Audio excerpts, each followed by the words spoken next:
ሰላም ጤና ይስጥልኝ። እንዴት ናችሁ ቤተሰብ? ዛሬ የማሳያችሁ ከፖፖ ላይቭ በራሳችሁ ሊንክ ሰዎችን እንዴት መጋበዝ እንዳለባችሁ ላሳያችሁ ነው። መጀመሪያ ላይ ፖፖን ኦኬ ብላችሁ ትገባላችሁ። ከዛ በዚህ መልኩ ያመጣላችኋል። ታች ጋር እዚች ጋር የራሳችሁ ቤት ለመግባት በዚህ 5 የተደረደሩ ነገሮች አሉ። ይችን ትጫኑና አንድ ጊዜ ይችን ትጫኗታላችሁ። ከዛ በዚህ መልኩ ወደ ቤታችሁ ያስገባችኋል ማለት ነው። እዚህ ጋር እንደዚህ ወደ ላይ ትንሽ ከፍታ አድርጉና እዚች ጋር ይችን ማሽከረክርባትን አንድ ጊዜ ኦኬ ትላላችሁ። ኢንቫይት የምትለዋን ማለት ነው። ኢንቫይት የምትለዋን አንድ ጊዜ ኦኬ ስትሉ በዚህ መልኩ ይከፍትላችኋል ማለት ነው። እሺ በዚህ መልኩ ይከፍትላችኋል። እዚች ጋር ኢንቫይት ነው የምትለዋን ድጋሚ መልሳችሁ ትነካላችሁ፣ ለሰዎች ሼር ለማድረግ ማለት ነው።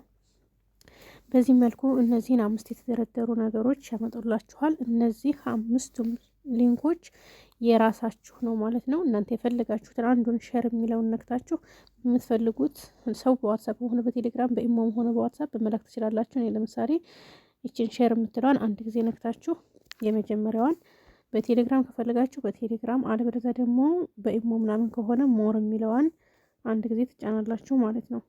ሞር የሚለውን ትጫኑና በዚህ መልኩ ያመጣላችኋል አፕሊኬሽኖችን በሙሉ ማለት ነው። ለምሳሌ እኔ በቴሌግራም መላክ ብፈልግ ቴሌግራም አንድ ጊዜ ኦኬ ትላላችሁ። ከዛ ለምትፈልጉት ሰው ትገቡና እንደዚህ ንክት አድርጋችሁ ከዛ ሼር ታደርጉታላችሁ ማለት ነው። እንደዚህ አድርጋችሁ ነው ለሰዎች መላክ የምትችሉት ማለት ነው።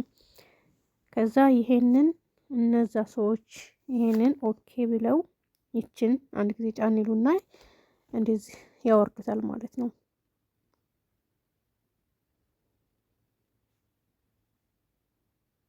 ለመጀመሪያ ጊዜ የላካችሁላትን ሊንክ ኦኬ ብሎ ያ ሰው ሲገባ በዚህ መልኩ ያመጣልታል። ይችን ዳውንሎድ የምትለዋን አንድ ጊዜ ኦኬ ብሎ